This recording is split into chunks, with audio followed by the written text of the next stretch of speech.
Recently, I had an experience with credit card fraud that caused so much unnecessary stress and anxiety. I spent hours on the phone and in chats with my credit card company. I had to get 2 different cards before the fraud stopped, and I was so worried about what was going to happen to my money in my bank account. And I sometimes have the fear that it's going to happen again, right? And that's why I'm so excited to introduce You Are the Healer's newest sponsor, Aura, an app for protecting online data and personal information. Cleaning up my information not only helps reduce the amount of spam I get, but it protects me from hackers who could use this information to help them access things like my social media accounts, bank accounts, and other sensitive information. Protecting yourself and your personal information is a form of self-care, I swear. Go to my sponsor, aura.com/healer to get a 14-day free trial and have peace of mind knowing your information is safe. Again, that's Aura, AURA.com/healer for your 2-week free trial. You Are the Healer is sponsored by BetterHelp. Therapy is mandatory because there's absolutely nothing wrong with seeking help. I think every person who walks this earth needs therapy, honestly. I'm stoked to be connected with BetterHelp to offer affordable and accessible therapy resources. The link is in my show notes, and you can also go to betterhelp.com/healer. That's better, HELP.com/healer. Now let's get into this episode. Hi, besties. Before we dive into the episode, I just want to provide a quick disclaimer. You Are the Healer is here for empowerment, storytelling, and those aha moments, but it is not a substitute for therapy, medical advice, or professional help. I'm sharing my experiences, education, and opinions to support you, not to diagnose you. Everything you hear on the show is for informational and educational purposes only. You are responsible for your own choices, healing journey, and how you apply what resonates. If you need deeper support, please reach out to a qualified professional that can support you on your healing journey. All right, disclaimers done. Let's dive into this episode. Welcome back to You Are the Healer. This is another episode of our season of The Borrowed Mind. In this episode, I'm so excited to welcome Natalie Bendza to the podcast. Thanks for joining us. I'm so excited for this combo and to see where it takes us. It's going to be very witchy, I have a feeling. So, Natalie, let's just get right into it. Can you tell the listeners a little bit about your story and who you are? Definitely witchy. My sister even bought me the book Green Witch. So I don't know. I don't ever really know who I am. That's my quest, is to figure out who I am in life. Mm-hmm. So I grew up in the FLDS. So I had like three moms, eventually 4 moms, and just kind of on a farm. We were farmers. So milking cows, like farm girl grit, right? Just push through and hoe down and let's get it done, you know? And then as I grew up, then I left that religion and started over, and then, had my whole life of drinking gung-ho. And then I got into a marriage. So I just got out of a 10-year relationship, and I've landed on my feet, thankfully. But it was a really, really intense journey. It was not an easy one. And coming from that, who are you? This is like, my whole life has been kind of like this journey through, like, why do I experience life in the way that I experience life? That's always been the question and the theme of why do I feel this way? Why is life working out this way? Or, and a lot of times, like, if I face like something difficult, I'll say, what is it that I'm supposed to learn from this? And so that gets me through like the hard times instead of getting stuck in them. So Yeah. I'm a firm believer that we are the creators of our reality, and that we are in no way a victim to it. So anything that has happened, I had some crazy things happen to me as a teenager, and people would throw out all these labels, trauma, this. I'm like, I don't think it was traumatizing for me.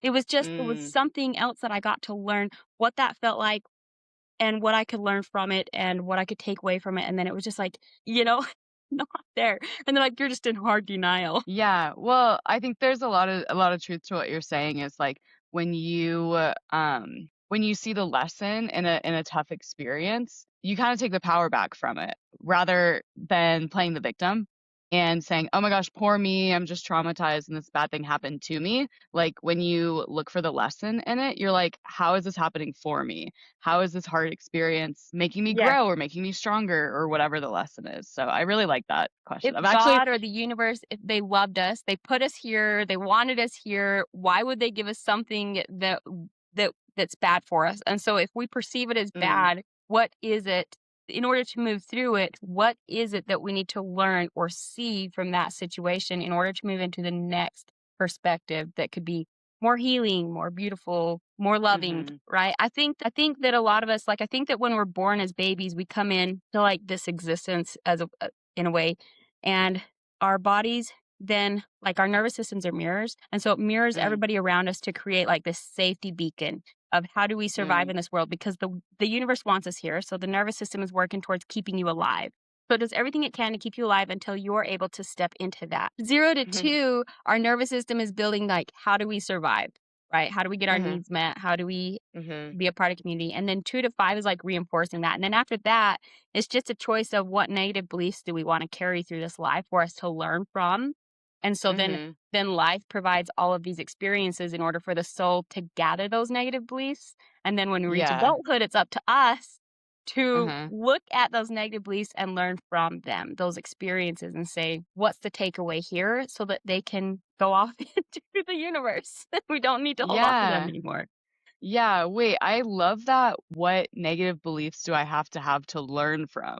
Like, holy shit, what a perspective change. Because I think I'm someone that, like, I've had really intense negative beliefs my whole life, and it was like, oh, how can I overcome it? Blah blah blah. But it's like, how can I learn from these? And how could I don't know, that was just a really Yeah. cool Well, because if you have to overcome it, then you're in a battle and you're in a war, mhm, and war is destructive, and we're not here to destroy the self. The universe is here to help you expand and grow into something more and more beautiful. Love wants more love. When you experience love, it's mhm, so amazing. You crave more of it, right? And so if the mhm, universe loves you, I think like we want to expand into that. And what's a negative emotion or a negative experience or a negative belief? It's a space that you can allow positive love to fill. So you take that mm, negative belief and you say, what are the negative emotions that I can feel with gratitude, love, grace, acceptance? So what lesson do I need to learn here to shift into a more loving space, to let love fill that negative space, rather than saying, yeah, we're not going to fight it and suppress it, because that's where a lot of right. like, we're erasing the self if we try to erase a part of us we don't like. Yeah, yeah, totally. So I'm curious, when in your life did you learn this? When did you learn? Because I'm like, damn, I haven't got there yet. When did you learn, instead of being a victim of your circumstances, to be looking at it as a call to love? You know, that's really powerful. So I I've always held a deep curiosity and like this really deep love of life. Like, life Mm. is meant to be lived. Like, it's our greatest gift. And I just loved life. I loved arguing. I loved anger. Anger fascinated me because people would like, anger is like one of the ones where anger and grief, like those are the ones that will like flip you into victim mode the quickest. I'm Yeah. angry because so and so did this to me, or this happened to me, Mm, so I'm angry. So you give your power away like instantly, right? And as a yeah. little child, looking back on my childhood, I was like, wow, like this is crazy. So this started at a very young age. I just didn't realize it Yeah. until now, that like fascinated by it. I would make my sisters angry, and then I would just sit there and watch them almost like a psychopath, fascinated with the idea of anger. And I Mhm. didn't really feel that intense of anger until my relationship with my husband. And I was pretty mad Mm. at him for not like listening to me so that we could have a good relationship. And finally I was like, oh, this is what anger feels like. I can see how it's really like, it could be Yep. disempowering if you're not able to think into the anger. Anger is just a surge of energy in the body. And you can Mhm. use that energy in any way you want. So you could use it Mhm. to step away from the self, say, I'm a victim and, they did this to me, which is great because Uh-huh. it pulls you further away from your core center. Here I am, and I'm this loving, powerful person. And then the further Mhm. I go with these negative beliefs and stuff. So anger really Mm. helps stretch that space open Mm. and to not get stuck there, because sometimes I think we get stuck and we don't know how to find our way back to the core remains to us. The emotional bridge between the amygdala and the hippocampus in my brain collapsed. So I lost all emotional baseline. As children, we grow, we touch something and it creates a sensation of feeling in our body, like this is good or this is bad. And Mhm. so it creates this decision making thing in us Mhm. based on emotion, like from the universe, so we can follow our greatest passions, right? Discover ourselves. Mhm.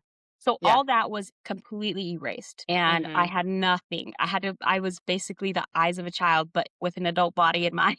And that was kind of when I realized, like, whoa, like emotions, like the real difference between emotions and feelings and attitude. Because, like, I was like that positive attitude person, no matter how I was feeling or what was going on in my life, I'd have this really positive attitude, kind of bad habit that I picked up from as a child. But so I realized, like, this, when I got really angry at my husband, it was after this collapse. And so I was feeling the emotion. I was like, whoa. And I was able to just say to the body, thank you for holding this anger for me. What Mm. is it that you want me to learn from this message, from this belief? What belief are we holding that's creating this anger?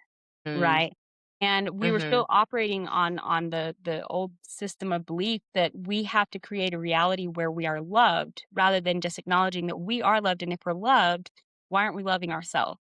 And if we're loving ourselves, Mm. why aren't we making, if we are choosing our own life, why are we choosing to be in a life that's not loving towards us? And so at that Mm. point, I filed for divorce, moved out, and created a life that was loving for me instead of like Yeah. trying to like stay in a life and make that life that was not loving, loving for me. Yeah. Yeah, definitely. Oh my gosh, I have so many thoughts. Well, and I think it's such a powerful testament to when you slow down and you ask your emotions and your body intelligence, like, hey, what's the message here? Like, what are you trying to communicate to me? Because your body, I think, is so loud. Like, it gives you signs, it gives you signals. And I think sometimes, especially like in our current day and age, people like numb it out, suppress it. They're like, oh no, I just have chronic fill in the blank, like any type of disease or diagnosis. And it's like your body sometimes like has to scream and shout at you for you to slow down and be like, what are you trying to tell me? And then when you listen to it, then you got that clear message. The body holds your current page of reality. And your body Mm-hmm. loves you to pieces. I mean, it wants you here. It's here for you and for your existence. So Mm-hmm. when anger hit and I just asked the body, I was like, if the body loves me, it's not going to hold anything for me that's not loving. Right? It's going to protect me from Yeah. anything that is not loving from me. Kind of like Earth has its electromagnetic shield, we have that as well. So anything Mm-hmm. in the body must be loving towards me. So I just dropped into the body and I said, thank you for holding this anger for me. What belief am I holding or operating on? Or what is it that I need to hear from you to move into a Mm-hmm. more loving reality? Right? So it's Mm-hmm. like reading the page that you're on of your story so that you can Mm-hmm. move into a more loving chapter. You can turn the page into a more loving reality. But you got to Mm-hmm. stop and read what's there because we don't create our emotions. Those come in from the soul, the universe. They're there. We can read them, listen to them, and they're there to support us. Like even fear. Fear Mm-hmm. always interested me because we're always taught push through fear, overcome fear, suppress fear, right? Don't listen to fear. Mm-hmm. Yeah. But when I started listening to fear, my life, like within 8 weeks, it was radical the changes that happened in my life within 8 weeks when I started listening to Mm. fear instead of suppressing it, overcoming, doing it in spite of fear, right? It was Right. more, thank you for holding this fear for me. What are you trying to bring into my awareness? And it Mm-hmm. was that this action I was about to take was going to create a reality that wasn't so loving towards me. And so Mm. what step do I need to take that's more loving for me right now? And it was do this instead. And so it directed and guided me into a life that was, I mean, I couldn't be more blessed. Yeah. Just Yeah. listening to that, listening to the emotions, because the emotions carry the message. Yes. Yeah. And I always think of emotions as like guides. Like Mhm. they're trying to guide us in a direction. And yeah, to your point, like even with the really intense emotions like fear feels terrible to feel it, Like so a lot of times it's like, no, like ignore it, just do it anyways, despite it. But sometimes the fear is guiding you towards a better reality and towards a better life. And if you don't sit with yourself and ask, what's the message? What are you trying to tell me? What's the belief I have? Then you're never going to get that information. I always think of like emotions and like people who are very emotional or sensitive. It's like we have like a sixth sense. It's like we have all of this, we have more information than other people? Yeah. And so I know that you were like a sensitive kid growing up and you're saying like maybe it was ADHD, maybe it was like, all these things. I'm curious, what was that like for you? Because you had like a lot of siblings, it sounds like, right? I did. So I was really fascinated with emotions, and Uh-huh. my parents were really busy. And then they also, because coming from the generation, like all the generations coming down through it, they weren't really raised with like a lot of like emotional language, especially because we were all farmers and ranchers. So I'm not feeling Right. it today was, well, the weather doesn't wait for anyone. So we have to go harvest. You know what I mean? Yeah. And so there just wasn't a lot of like emotional talk or emotional language handed to us. Yeah. And then also because I grew up like in the church, it was keep sweet, give your problems to God. If you're upset, go pray until you feel better, right? Go talk about it with God. We don't want to hear your problems. Right. So I'm curious, when did you transition from being a part of the church to more spiritual and believing what you believe now? How did that happen for you? So I gave the church my good honest shot. I was like, okay, I love my family, I love my community, and honestly, I loved it there, and I loved growing up there. It was fantastic community, togetherness. There was the good and the bad, just as you'll find anywhere else. That's what I've come to realize. But it was after I left with like the clothes on my back, and then like one bin of like knickknacks that my sister brought to me later. Wow. But I was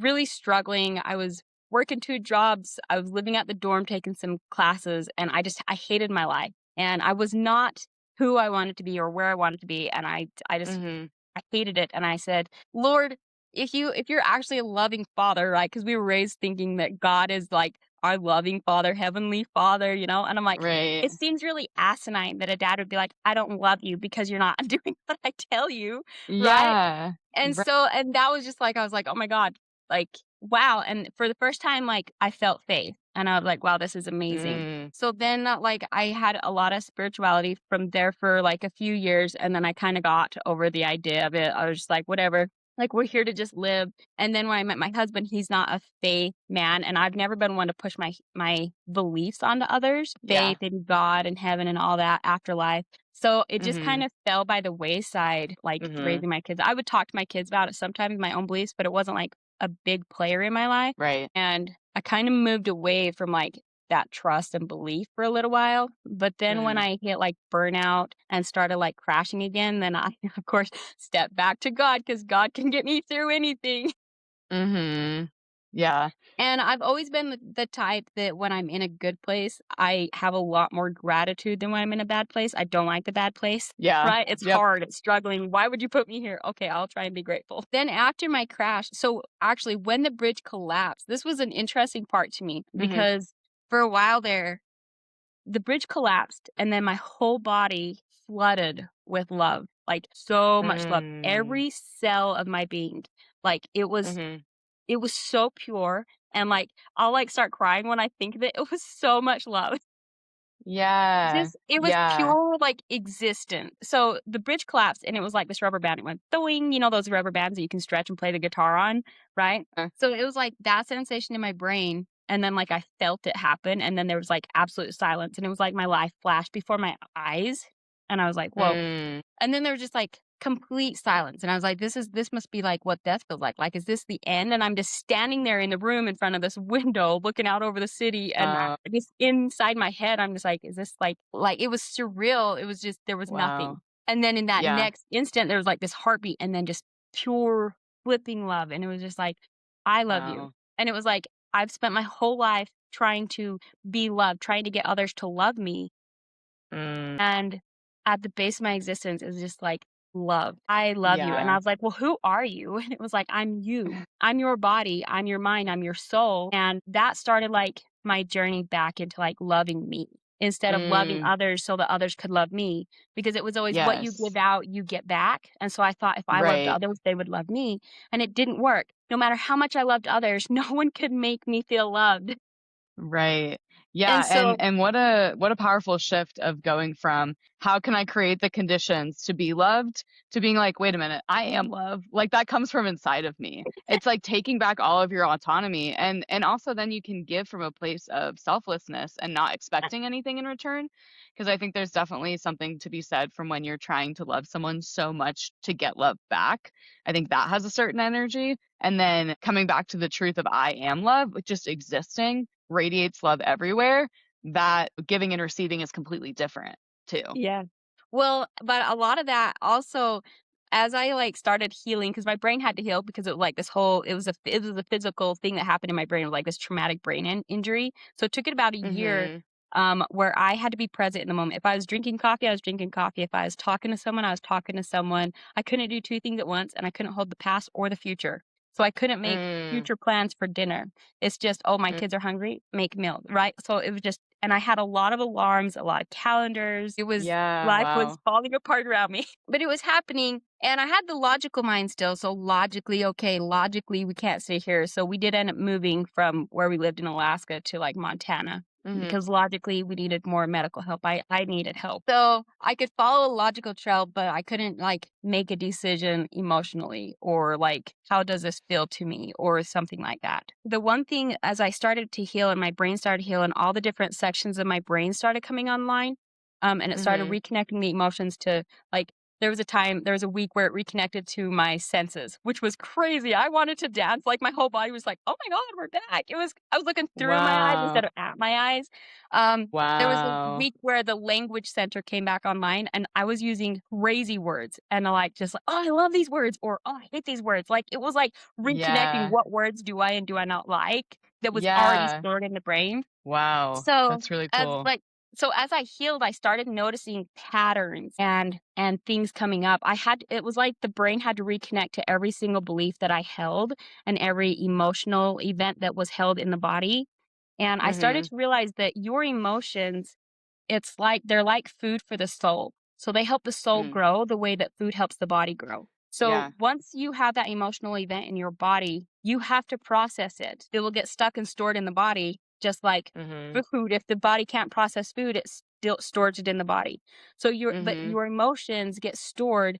You have to process them. You have to sit with them and process them and let them through. You can't, there's no pretending they didn't happen. So you can't just be like, Mhm. oh, I'm feeling angry. I don't want to feel angry, so I'm going to feel happiness. And then, so you slap on happiness, you call it the feeling of happiness and happy thoughts Yep. instead of being like, Yep. wow, I'm angry. Why am I so angry? And sitting with your anger and then saying, thank you for holding this anger for me and moving into a future. So anger kind of like, or you have like your emotion and then you can use like gratitude, thankfulness, love, like grace to kind of like, it's like the transitioning tunnel into where you want to go so that you don't get Okay. stuck in that emotion. So you have the emotion and then you tell the body, thank you for holding this experience for me. Because the body holds the current experience and the Yeah. soul holds the timeline to every past and future and where the Mhm. perspective, right? Mhm. That's why, like they say, when you die, all you take is what you know, because the soul is the one that holds the perspective, not the body. The body Yeah. just holds the current moment. But in order for the body to move into, like, to move transition more easily, because otherwise the emotions get stuck in the body. And then what happens is the body's carrying all this weight, all this emotional weight for you. And that's where you get your disease, discomfort. Mhm. The body's like trying to tell you something. It breaks your wrist. It's saying, hey, oh, I'm not Yeah. being Pay flexible in attention to my life. me. Yep. Yeah.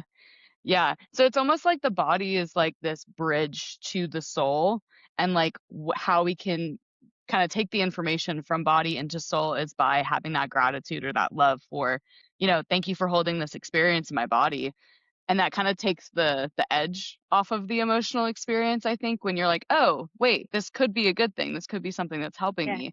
But it's also not saying, oh, I'm angry, so instead I'm just going to be grateful. It's saying like, thank you for holding this energy. Like I know it can be a lot.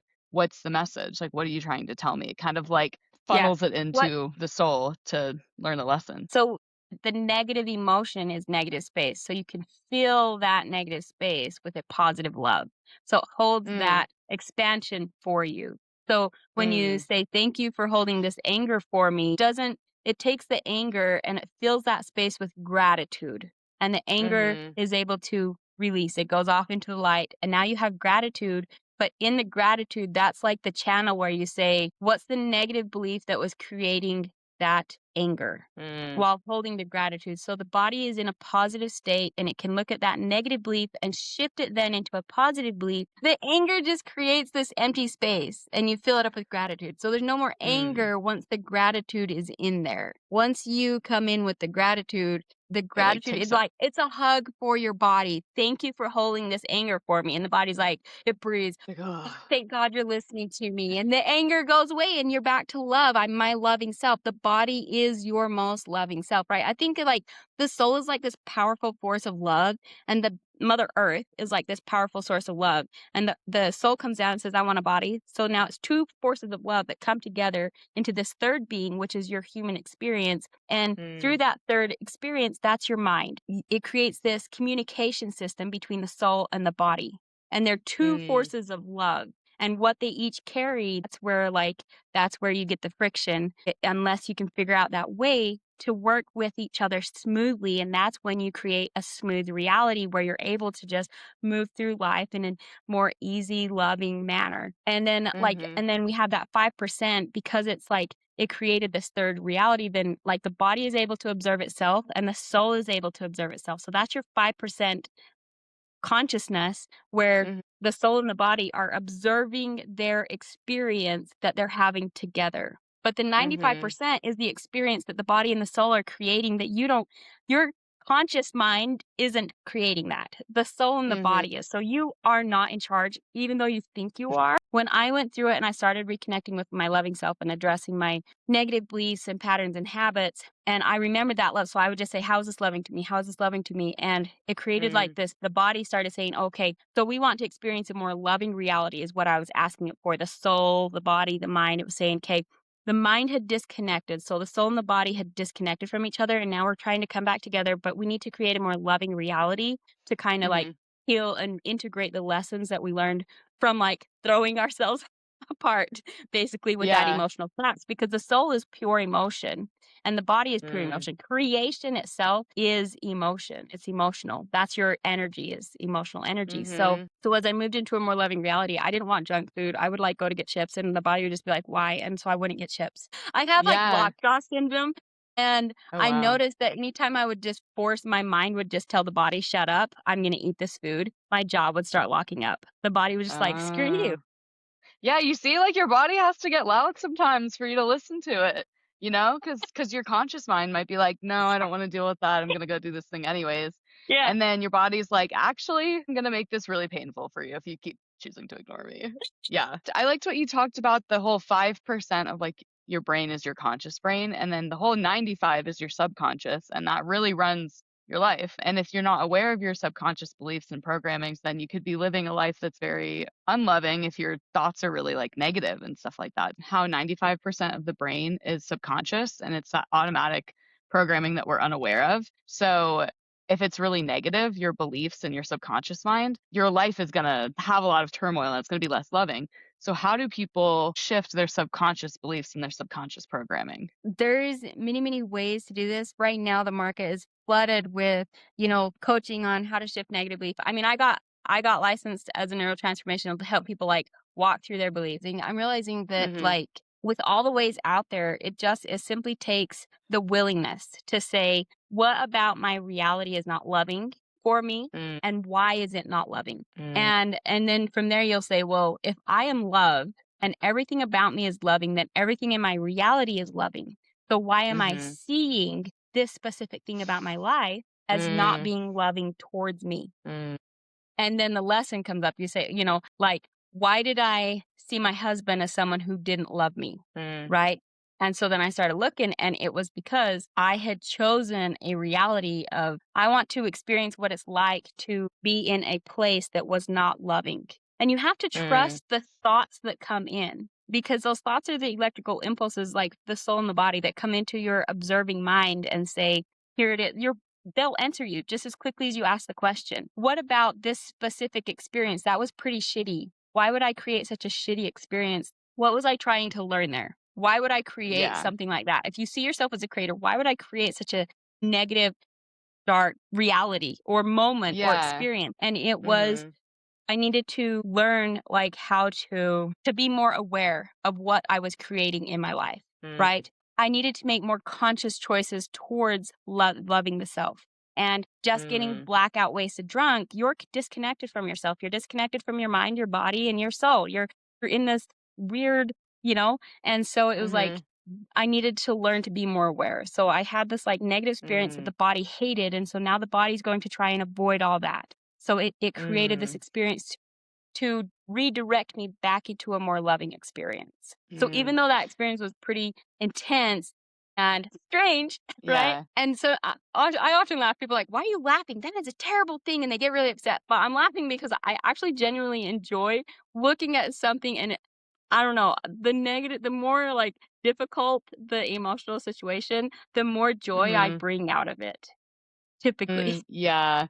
Yeah. I I'm have like, that this. was fun. Well, it's because it's like the intensity of the emotion. Like, let's say you're experiencing a super intense emotion. When you transmute that and when you learn the lesson from it, like you can alchemize it into that same intensity, but in the positive. Me and my one friend, we joke a lot because like humor is very helpful when it comes to mental health. And we joke a lot about like all the fucked up stuff that's happened in our lives because like it was so intense, but now we're in this state of like joy and gratitude and like loving awareness. Like, we get a pass for joy and humor because we've moved through this really intense stuff, but now it's like we can joke about it and we can like laugh about it because it's no longer controlling us. It doesn't have the power over us anymore. I looked at my astrology chart and this is the funny thing.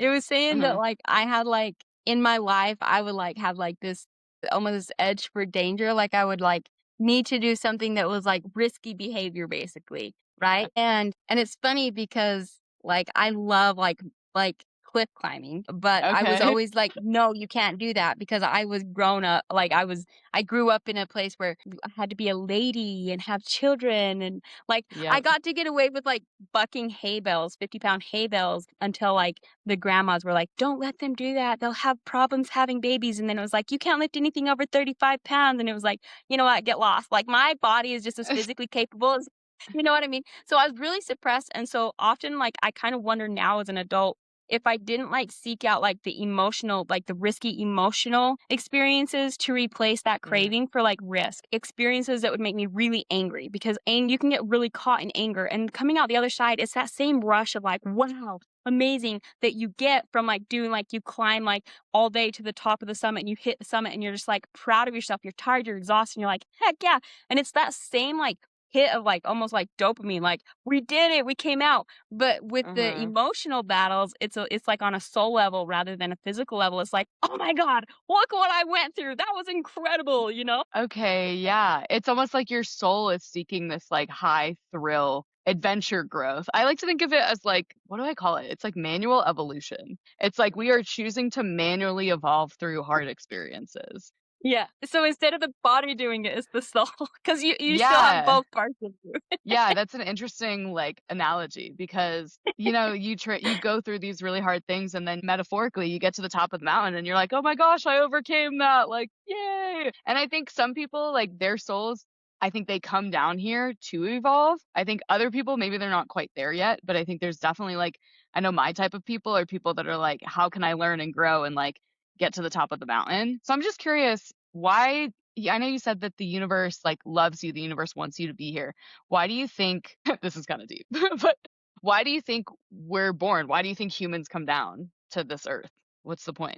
So so through my whole journey, I got into like, well, witchcraft. I'm like, I do like the herbs and stuff. And, Nice. I looked into witchcraft and energy healing. Like I'm licensed Reiki healer. I'm licensed in hypnotherapy. And like, so as I went through all of this and then I really got into the spirituality and I was like, oh, we're souls here having a human experience. But the more that I did that, the more I got disconnected from like being here, right? Because if our souls are so loving, why are we having such a negative experience? And oh, it's because we're here to learn. And so we kind of get caught up in this idea that we're a spiritual being or that we're a human being or that we're a body, mind, and soul. But the truth of it, we are a human being.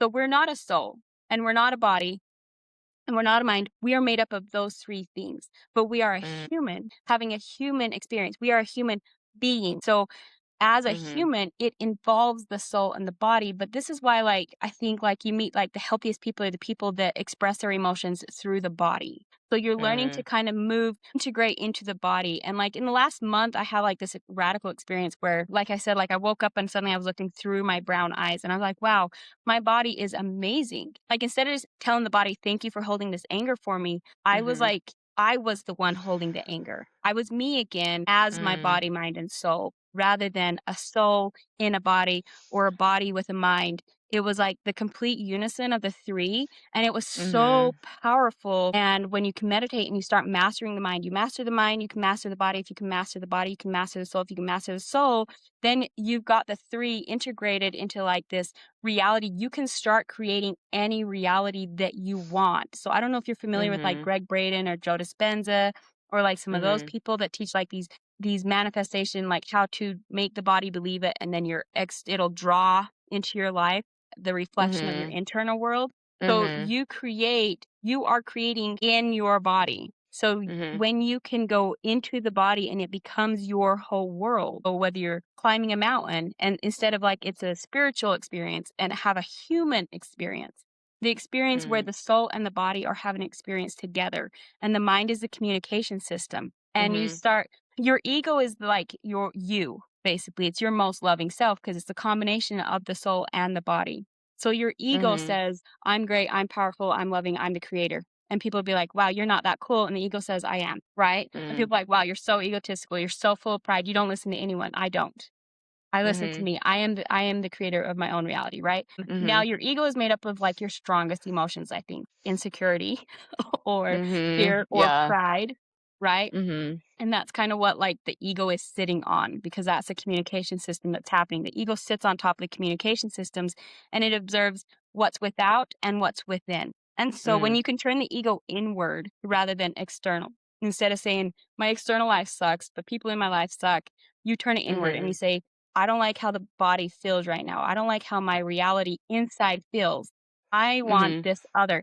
The ego then says through the mind and into the body, thank you for this experience. This is this experience I want. And Joe Dispenza will say that, make your body believe it. So when you can tell the mind and the body, this is the experience that I want to hold. So you picture yourself 5 years in the future as like this wonderful, whatever you would want to be in 5 years, how you would want to be feeling emotionally, and like how you'd want to be walking, talking. Like I want to be confident. I want to be feeling like emotionally supported, laughing with community, like happy. You create the state of being. And then you go into the mind and you tell the body, this is how I want to be feeling. And you tell it and you hold it until the body mirrors the feeling that you're trying to create with that thought, with that imagination. So the body will sit there and say, when you first do meditation, I don't know if you've done meditation, but like a lot of people will be like, I start meditating and I get bored, or I start getting like afraid, or I get restless. I just can't meditate. And it's the body. The body is testing out. Is this the feeling you want? No, that's not the feeling I want. Is this the feeling you want? No, that's not the feeling. So it's the universe answering back until you can solidify that. Because right now you haven't learned how to talk to the universe because you've been suppressing things for so long, overcoming things. Fighting things. Now you're learning to talk with that energy and talk back and forth to it. And so it needs to learn to talk to you. And so you can listen in a way you can listen, just the same that you need to learn to talk back to it. So you learn how to talk and listen to your inner world through your emotions. No, that's not it. Keep going. We're going to get there. Think more loving, no, more loving, even more loving. And then the body's just like, this love, oh my God, I know who you are. This is amazing. And then you're just like, yes. And then you wake up and then you like come out of that meditation. And you say, I'm this loving person right now, not in 5 years, but right now. And you come out of that. And then as you go through your day, you'll start noticing, hey, why am I feeling irritated? That's not what I told you I wanted to feel. I want to feel loving. And like I had this experience with my kids bedtime. So I was trying to get them to bed. They were not participating, and we were all almost in tears. Like, I'm so frustrated. And I just stopped and I was like, why? Like, why am I having a frustrated experience and I pictured like a loving, happy bedtime when this is what I want. And I walked outside and I took a deep breath and I said, what is stopping us from having the experience we want? And it was like this belief that I was unsupported. And I said, well, I am supported because I support me. I don't need any support in this. I am extremely capable here. I can support me. The body supports me, the mind, the soul. And we walked back in and it was the most amazing bedtime. I had to go out and ask, why is this reality different than what I'm saying that I want? And that was the belief that was there. And I was able to shift that belief. Yeah. Oh, so cool. Yeah. That's such a like manifestation hack, is like sitting in the feeling of what you want. Cause like, kind of like what you said, that's such a good story of like feeling frustrated and being like, this isn't what I want at all. and then slowing down, taking that second to be like, how would it feel to have what I want? And then you sit with the feeling and you feel it in your body, and then like your entire reality changes because you're now at a different vibration, and so everything is going to match that vibration of the new feeling that you're, meditating on. I'm big on like meditation and basically like quantum leaping to like change your reality. So yeah, Joe Dispenza and I, we're tight. Well, a lot of people do it without realizing it. You break your leg and you say, why do I have a broken leg? I don't want to have a broken leg. I want to have a healthy leg. Imagine if I was running up the mountain right now. And so you go to the doctor and you get your leg fixed and you get it right. So you naturally take the steps towards getting to what you actually want. So if you're not actively creating something you want, well, things are just happening around you, and you're just kind of, that's why you feel powerless, because you are not using your power. If you feel powerless, it's probably because you're not actively using the power you have to create what you want to create. Yeah. Yeah. Why do you think people give up their power and live from a place of powerlessness? Well, I don't think you can give up your power. You're just not using it. You always have your power. You are a complete you. No one can take anything from you, and you can't give anything to anyone else. You are you. You are who you are, and you are always who you are. There's no, like, it's kind of funny to me. Like, I used to be like the energy healing, and with Reiki, it was like, well, isn't that exhausting? Like, you're taking on, like, you're like healing people. You're giving so much of your energy, and it's so exhausting. And I said, well, I'm not giving my energy. I'm giving them the space to find their own energy. I'm giving them this pause, and I'm holding a reflection of love so that their body can say, oh, that's the reflection I want to reflect. Because our nervous systems are mirrors. So if you're feeling love and we're sitting in a room and I'm feeling anger, one of two things is going to happen. You're either going to start feeling anger and have no idea why, or I'm going to start feeling more loving. Whichever nervous system, whichever one has the strength to hold its feeling the strongest, that's the one that's going to regulate. That's why parents can regulate their children, because parents have a stronger control over what they're feeling than a child. A child's kind of in the moment. The child lives in the body while the body's still developing, so they don't yet have control over their body and their mind and their nervous system. So that's why adults can regulate them, because your nervous system mirrors that. Yeah. If that makes sense. Totally makes sense. Yeah. I think about like whatever energy has the stronger frame or the stronger polarity is going to like kind of dominate the room, basically. And it's cool to think about like if your loving energy is so strong that you could bring people up towards that vibration too. Because I think, I don't know, I heard somewhere along the way of people can't vibrate any higher. So if you're in a room, like it's always going to go down to match like the lowest frequency. So it's interesting to think like if you're so grounded in like your loving gratitude, like energy, that people can shift up too. Well, Yeah, and I think I like didn't know that. healers, when they're healing people, they're getting pulled down into that lower frequency. And so they walk away feeling exhausted and tired because they're trying to resist it, because they haven't yet learned how to hold their own positive vibrations. And so they think they're healing someone, so they're creating a reality that needs healed. And the body and the mind only knows the body and the mind. Your mind literally can't see anyone else but you. So if you are thinking this person needs healed, the mind says, who needs healed? And so it thinks the body needs healed. So it creates an energy frequency that needs healed in that person. So you're trying to heal yourself. At the same time, you're creating a reality that you need to heal yourself. So you walk into the room and you say, I am whole. I am healthy. This person is whole and healthy. And I'm going to hold this state to raise them to that perspective that they are whole and healthy. And so you don't you're not giving away your power. You're not taking on their energy. It's the reality that you are creating within your own body and your own energy. I don't know. Yeah, Some people okay, get really that's mad when great. I say that, because they're like, no, I've done energy work. I know. And you're still creating that reality. Yeah, I think it's like the importance of boundaries in healing work. Because I know like working as a nurse, like I do not take on anyone's stuff. And I could, and that would be very draining, and I could give them my energy. But I have these internal boundaries of like, I loved what you said. I'm whole, I am healthy, these people are whole, they are healthy. You're not creating this dynamic where you need to pour into somebody. You're like, I believe that they are enough, that they are whole and complete, that they don't need fixing. It's like it's just a completely different energy to come from. And I think that's so important to anyone who's in the healing profession or anyone who's like a helper and wants to give, having those internal boundaries and knowing that like this person is enough and they don't need, that's just cool. Yeah. Well, and then like with Reiki, when I do Reiki, I imagine that I'm whole, I'm completely, because like, well, I know that I am. Like, it's not something that I have to Yeah. believe anymore, because I know it so like on such a cellular level. So because I know Yeah. that I'm such a that I am pure love and that I am completely healthy. Even if my body appears broken, I still know that I'm completely whole. The body is simply holding a reality that I asked it to hold. Even like if my arm got cut off, it would be because I had asked the body to hold a specific reality for me. So it's still whole, it's still complete. There's nothing missing. The body's simply creating that perspective for me. So when I walk into the room and when I'm doing Reiki, what I do is because you can expand your heart field, your field of love, right? And so when you're pouring Reiki into someone, you're gathering like this love frequency of the universe, and you're just creating this huge bubble that just sort of fills up the whole room, fills up their body, their nervous system, their cells, that says, here's the frequency you want to vibrate at. But they have to bring themselves back to that frequency. You can't do that for them. If I'm seeing them as like lost or broken, then I'm seeing myself as lost and broken. So I have to see them as whole and healthy and just offer them that energy. You're just opening up your heart space basically to say, let's move back into more love. We don't like where we are. Here's where you can move back into something that's more loving. Oh my gosh. Well, Natalie, it's been so lovely chatting with you. I've loved this whole stream of consciousness, starting from, using our emotions and our body as this intuitive guide, and mending. I loved the mending the soul, the body, it was great. So I have some checkout questions that I ask all of my guests. What is something that people often get wrong about you? Actually, I'm not sure. I often wonder what people think about me. Yeah.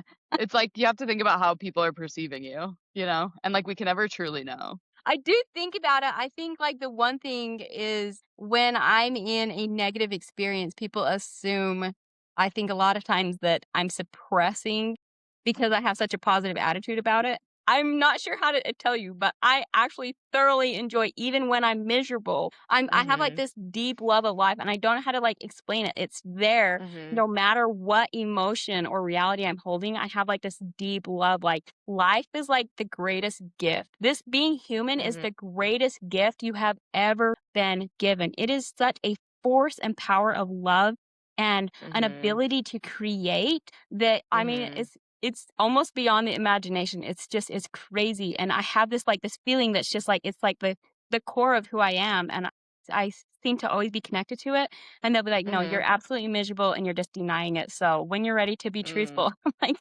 I actually like, this is my truth. Yeah. I think that's a great example of projection. Maybe these people are repressing their emotions, and so they're like, that's what you're doing. And you're like, not really, but live your truth. Well, because I think they see it as like, well, life is happening to you. But for me, life is always happening for me. So if I'm in a bad experience, I'm excited to see what it's bringing me. Yeah. So, Yeah. Cool. What is something that you wish you could tell your younger self? maybe that it's okay to be lonely. Yeah. Wow. It's okay to be lonely. Because I think like I was always seeking people out that I never just sat with myself. That I didn't find myself like sooner. Yeah. Because I didn't want to be alone because it felt so uncomfortable. Right? Yes. It's okay to feel alone. It's okay to be alone and just sit there, Right. without needing to recharge. Yes, totally. I had a very similar experience growing up, as I would like do anything to not be alone. So yeah, like it's okay to be alone. I think a lot of adults need to hear that. All right. Next one is best mental health advice you have to share. Sometimes positivity and positive mindsets are your worst enemy.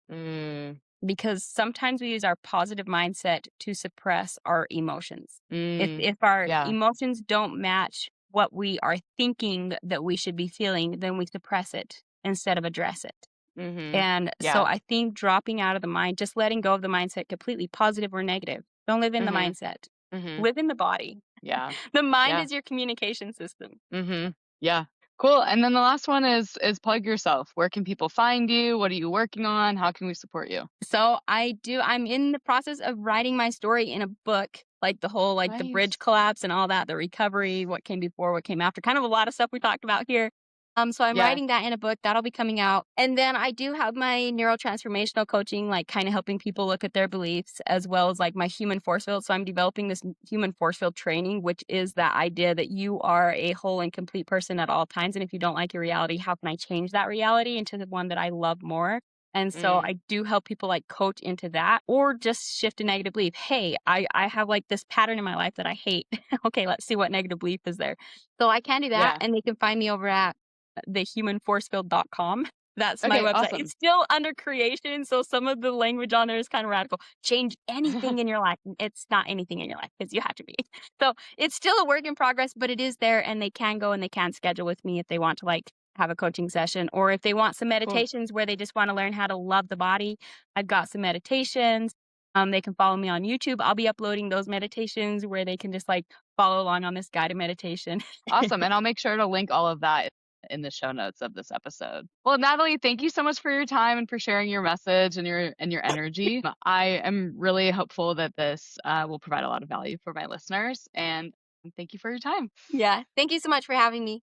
I want to talk for a minute about my coaching services and what I have to offer for my girls that are too hot to settle. That is the name of my group coaching program. Too Hot to Settle is a 3-month women's group coaching container. Those girlies that have done their healing work, but it's not translating into their dating life. Now, this group coaching container is not dating hacks or ways to manifest your soulmate, okay? This group coaching container is about becoming the version of you who feels secure in love because you're secure in yourself, okay? This is deep inner transformation work. So I invite you to jump on this opportunity, schedule a call with me. Again, I'm not going to sell you anything. I just want to connect and see if I can be of service to you. So I invite you to click that free discovery call link in the show notes. And until next time, may you be well.